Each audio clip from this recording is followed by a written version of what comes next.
session. Welcome back, everybody. This is the final session for this afternoon. I clicked on lesson 22.2, the Introduction to Algebra program on time-distance graphs. My name is Helen Chen, and I will be your moderator for the session, along with Mark Goldstein and Joe Packham.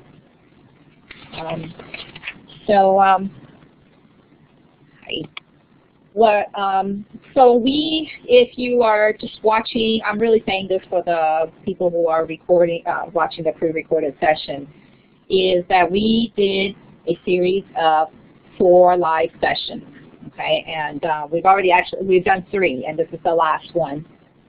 So you can access any of the other ones that you've missed through our website. And just click on the Watch Session button next to the session that you want to access. Okay. Just to let you know, the next time that we plan to do another live session, if you are able to join us, is on January 26th, which is also a Tuesday. Okay. And if you are on our database, you will be receiving a email reminder from Joe again. To remind you about the live sessions that are going to happen about 3 weeks from now, 4 weeks from now. Okay, so I hope everybody, more people can join us next time. And if you have any questions about anything that you hear during the session, you can contact one of us with your questions, and we'll be happy to help you. Okay, and our contact information again is going to be put up on the last slide in this session. Okay. Let's see. Let's go back to the first slide, which is the warm-up. Okay. So this is the same warm-up that the students will see at the start of their lesson, which is week 22.2. Okay, lesson 22.2. I am not going to go over the answers in much detail, but I do want to maybe make a few suggestions for possible warm-up extensions, because here what we're asking the student, who starts out faster, who starts out slower, and who wins the race, and they just have to learn, they use the graph to answer these questions. What you can do is point out for the student how at the beginning of the race, the blue one, as Pat indicated in her response there for number 1, is that the blue one, which is Wing Yi, starts out ahead at the race, right? Whereas the red curve right here starts out slower, okay? But then that changes, and Conchita surpasses the blue, which is Wing Yi, at the point of intersection. Okay, this is where I guess the pivotal point of the race, if you will, if you want to put it that way.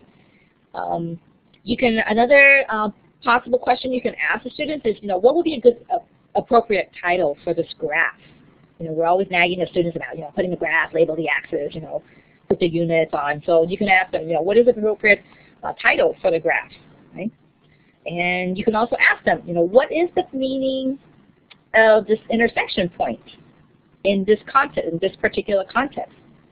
Can we approximate the time when this intersection occurs? We are given, this 8, whatever it could be. Hopefully it's not 8 hours, or, but I'm going to assume that it's 8 minutes, okay? And 10 minutes here. So we have those as reference. So can we use those to help us kind of figure, estimate where that point of intersection occurred, okay? So that's something else we can talk about. You can use this as a preview to rate graphs, which is a lesson in week 29. It's actually lesson 29.2, okay? You can ask them, what does it mean when this curve, is straight, like Lingy's graph right here? Okay, what does it mean when it's straight, And how do we interpret this red curve, Okay. But if you don't get to ask those questions, that's okay, because later on, as I said, in lesson 29.2, that's what the students will see. They will actually talk about this, these rate graphs. Okay. All right. Any questions? Okay. I'm going to go on to the content goals. Okay. So in this lesson, the students will be using visual representation to examine concepts of linear functions and their graphs. And hopefully you'll notice as we go through this lesson that there are elements of the fourfold way embedded throughout. Okay, Pat, are you familiar with the term fourfold way? It was early on in the in quarter one of the program. Basically multiple representations, using words, using numbers, symbols, pictures. Okay, so we'll see some of that, some of those elements in this lesson as well. Okay. All right. So this is called Going to the Park, and it's taken from. Let me just double check. This is SP 6 in the student packet. Okay, so we are given this scenario where a group of friends are going to meet at a park after school, and they're going to all travel 90 meters straight down Euclid Street from the school to the park. Okay, they're going to go from the school to the park, and they're going to travel 90 meters. Okay, and Zoe, okay, is going to take pictures of her friend's journey. Okay. And she's going to take pictures every 6 seconds, okay, at 6-second intervals from a building high above Euclid Street. So if you want to translate that for the students, high above Euclid Street, that means like kind of like a bird's eye view, okay? She'll lay the picture down side by side in order from the first to the last, okay? And then she's going to, analyze their movements. So the first question here is approximately how far is 90 meters. Here we are accustomed to, the customary system. So how far is 90 meters, do you think? I want you to type it in your chat box. How far do you think 90 meters is in reference to something that you know? Can you think of something? Let me give you an example. Maybe, do you think, one piece of information that may be helpful if you're not too familiar with the meter system is that 1 meter is a little less than a yard. Okay? A little less than a yard. Okay, so Cynthia says a football field. Okay? So the park is not very far away. Okay. All right. Okay. The other thing I want to point out here, okay, so then among that group of friends, okay, there are 2 girls, Amy and Brandy, and they're going to get started first. And they leave the school, okay, at exactly 3 o'clock. Okay, Amy is walking, and she got a head start. At 3 o'clock, she's already 36 meters from school. So right here, when Zoe takes the first snapshot, she's already 36 meters away from school. Okay, Brandy is jumping rope, and she leaves the school at 3 o'clock. So when Zoe takes the first picture, she's still at the school. That's when she's going to get started. Okay. One caution, okay, is this right here, 3 o'clock, 0 minutes, 0 seconds. Okay. If you take the first, after 6 seconds have passed, how do you write that time when 6 seconds have passed? What is the time? Type it in this chat box.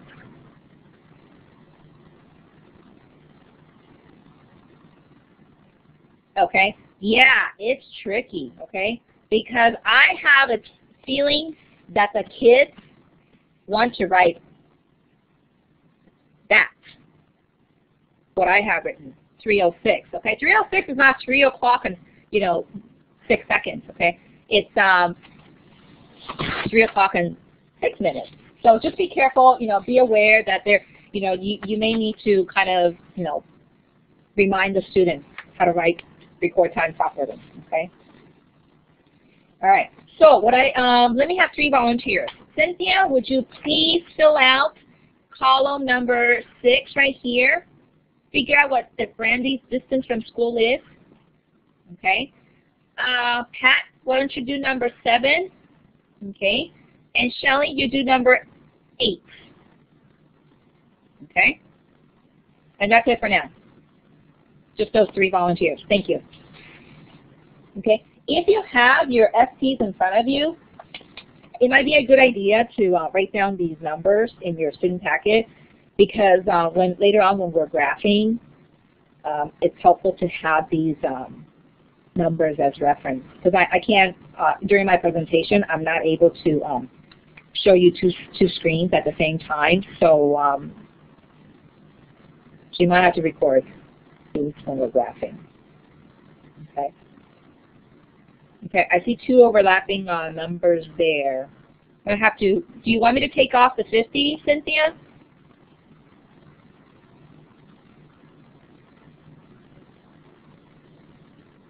Yeah, take off. Oh, okay, thank you. Must be Joe. She's always a step ahead. Okay, good. All right, do you agree with the 3 entries that you made? Or now the 4th, okay? The reason I didn't have the column number 9 filled out is because I wanted to talk about that one. It's, if you look at 96, if you put in that number, the correct number should be 96. But if you look at the context of this problem, how far is the school from the, how far is the park from the school?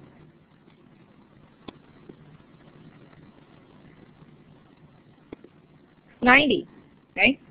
So if we put in 90 here, it does follow this pattern for Brandy, but just know that in the context of this problem, she doesn't go past 90 meters, okay?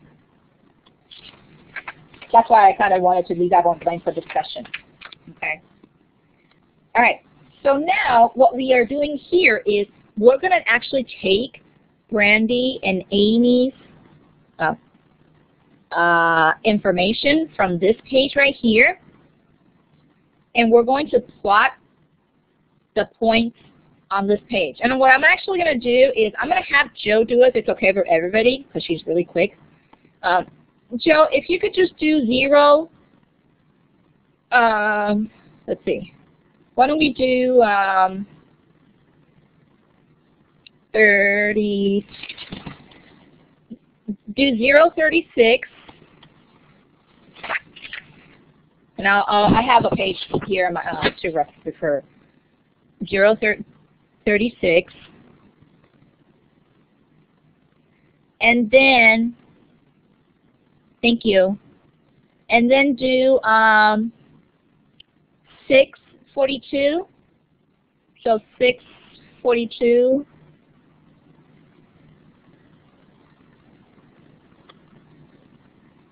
okay. I just want her, you don't have to do them all, Joe. I just wanted to talk about this a little bit because I have one that's completed on the next slide to show everybody. What we're doing here is, and you can stop, Joe, because I want to I'm going to go back to the previous slide to show people. What we're doing here is there should have been a time here. This time is 3 o'clock, exactly 3 o'clock and 0 seconds. This one is 3 o'clock. And 6 seconds, 0 minutes, 6 seconds, and then this is 12 seconds past, 18 seconds past, and so on, okay? And what we're doing is we're taking, we're kind of converting them into coordinates. So for Amy, what we're doing is we're actually changing that to the 0, 36, the coordinate 0, 36, and that's what you see here. What Joe did is she put 0 seconds, 36 meters, and then the next one is 6 seconds, 42 meters, 12 seconds, and 48 meters, and so on, okay? So, And I like how she used 2 different colors, because actually that is a one of the strategies for special learners. And I'm going to go to the next slide, Joe, okay? In your planning information page, there's a strategy for special learner that says, you record each graph in a different color to make it easier to distinguish one journey from another. And so the finished product actually looks like this. And I've used different colors, but it's really, the same idea, okay? So we can quickly, differentiate between the 2 journeys, okay?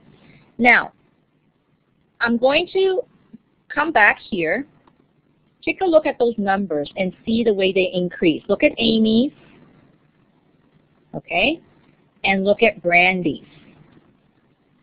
I have not labeled these, but can you tell which color is Brandy and which color is Amy, okay? So let me ask you, so you can type in the chat box. Who is red? Brandy or Amy? Uh-oh. Okay, let's see. Go back. Okay. Look at Brandy. Look at Amy. Okay. So the question is, who is red? Amy is red. That is correct. Okay. Because when at the first snapshot, at the first picture, she's still at the school, 0 meters away from school. So that's why here, this is Brandy and this is Amy. Okay? Questions? Okay. So now, let's see. Let's relate this to fourfold. Okay? How does the table, okay, with the data connect to the graph representation?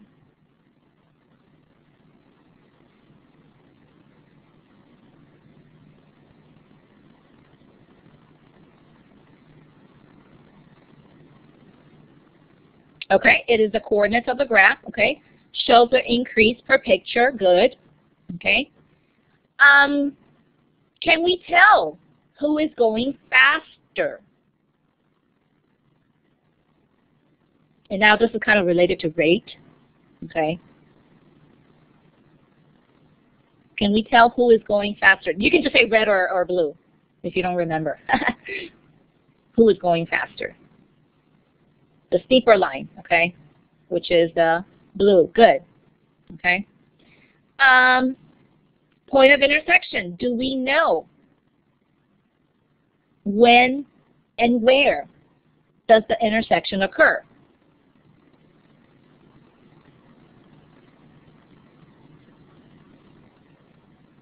Okay, it occurs at, I think Cynthia means 36 seconds past. Is that what you meant? Yeah, okay, yeah. I figured that's what you meant. Yeah, at picture 7, okay, good. Whoever, Shelly, good, and Mark. Picture 7, which is 72 meters away from the school and 36 seconds past 3 o'clock on the dot, okay? How would you describe the slopes of these graphs? Okay. Positive, negative, no, okay. Are these graphs discrete or continuous? And you might have to take the time to talk about this. Although if the students have had the fourfold lessons in quarter 1, they've done those geometric patterns, they would have had to deal with the discrete graph. So this should be, this should not be something new for the students. But the people are running or walking continuously. That is true. But remember that our horizontal axis is representing the snapshot numbers. So we are not recording them kind of like a video recording, but we're recording them as photographs. Does that make sense? Joe? Yeah. Okay. So, so those are just some of the suggestions that I was, I thought about that you can ask the students while you're, you're looking at the graph and, just talking about the graph. Okay. All right. Here. This is SP, whatever the next page is. I think it's SP8. Okay. Looking at the table here, okay, and each set of circled numbers here in blue, okay. The reason I circled them because this is time and distance, and in the next question we are asked to write a rule to describe the relationship between Brandy's time and distance. So if you look at each set of these numbers, okay, can you tell me what is the relationship between the time and the distance?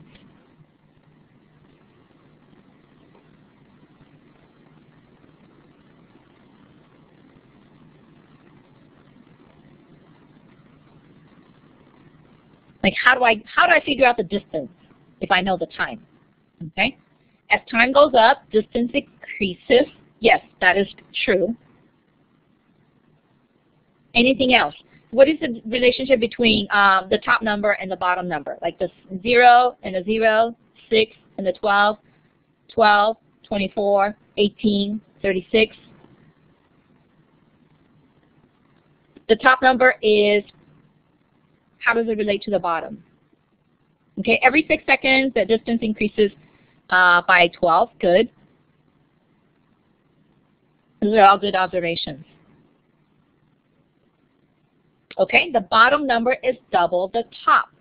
So in order to get the distance, we have to double the top number, which is the time. Okay, so let me just record it here, changing my thing. So to get the distance, you have to, okay, take the time in seconds and multiply it, by 2. Okay, or if we're putting that in symbols, it's just 2 times t. Okay, does that make sense? Okay, now what I'd like you to do is take a look at the example here in the table here at the bottom. Okay, what we're doing now is we are figuring out the change in the distance and the change in time, and then we're going to write that as a unit, as a rate of change.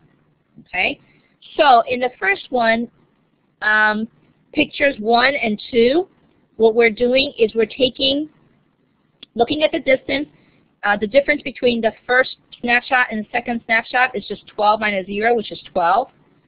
And then the time difference is 6 seconds minus 0 seconds, or 6 seconds. Okay?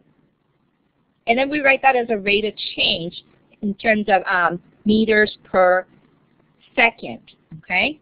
Who's doing who's doing this one right here that I'm pointing at? Raise your hand. Okay, Jill, why don't you finish that row? Okay? And I'll have Shelly do the next one from snap picture 1 to 4. Okay, Mark, if you'll do 2 to 4. And Pat, would you like to try 3 to 4? Okay. And Joe, do you mind setting up the timer for 1 minute? We may not even need it, but the point here is I want everybody to see that the rate of change. What do you think that's going to happen when we figure out the rate of change? Maybe we can save ourselves some time and just go on to the next page if we can. Okay.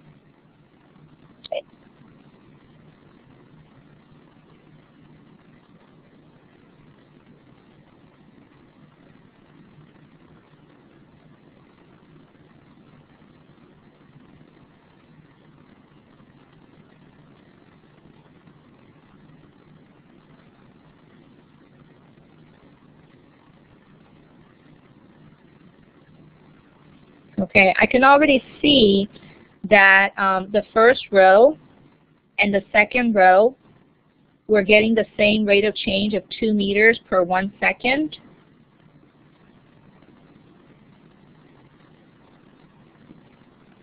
Okay. Looks like when we do the next one, from picture 1 to 4, is also going to be 2 meters per 1 second. Okay, and if we put, oh there, okay, 12 out of 12 over 24 over 12 is going to be 2 over 1 also. Okay, so these are all going to turn out to be 2 meters per 1 second. And why is that? Why are they all the same, even though we are taking different pictures and comparing the change in the distance and the change in time? Why are they all the same? Okay, what Shelley said, a constant rate of change. Okay.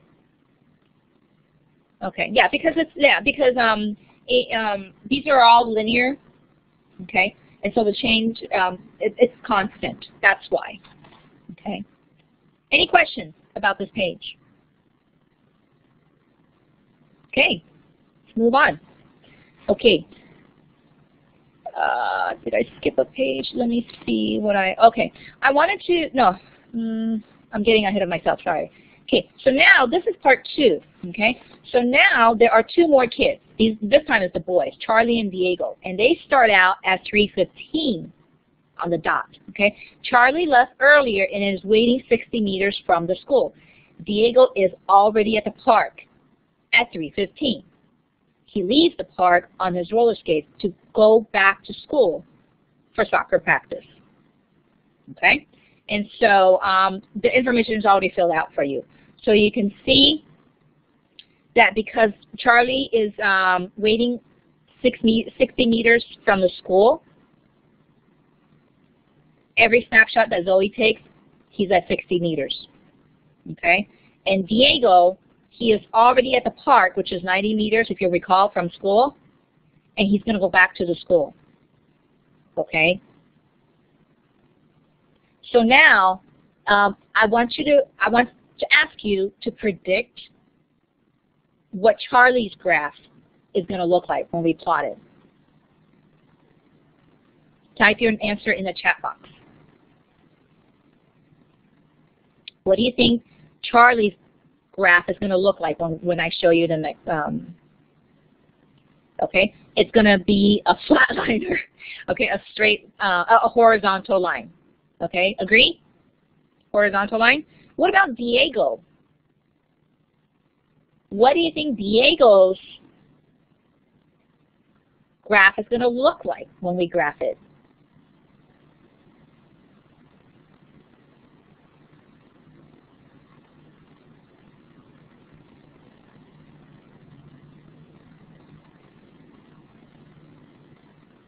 Okay.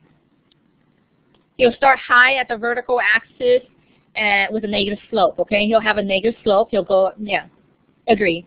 Okay, so let's see if you are correct. Yep. This is Charlie here. Good job, you guys. And this is Diego. Now, why is Diego's line negative slope?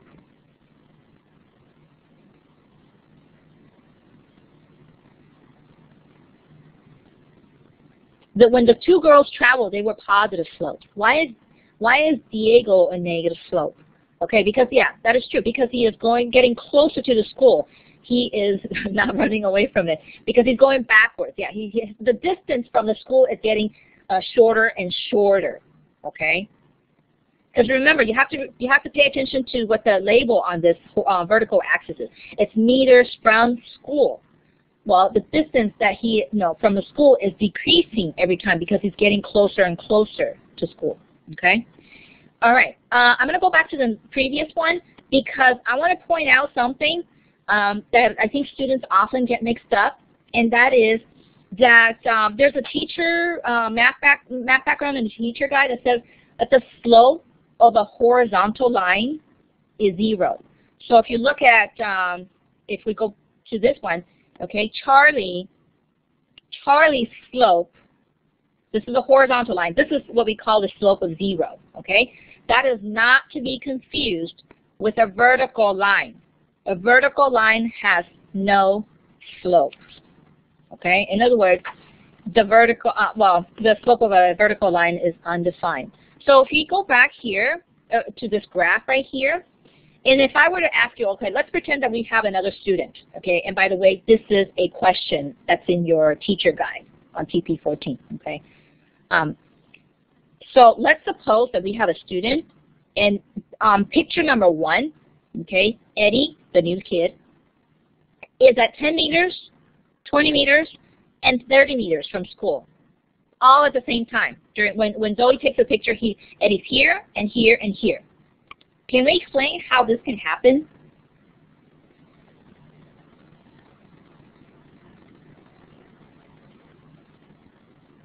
Is that possible? Is it possible to create a vertical line on our graph?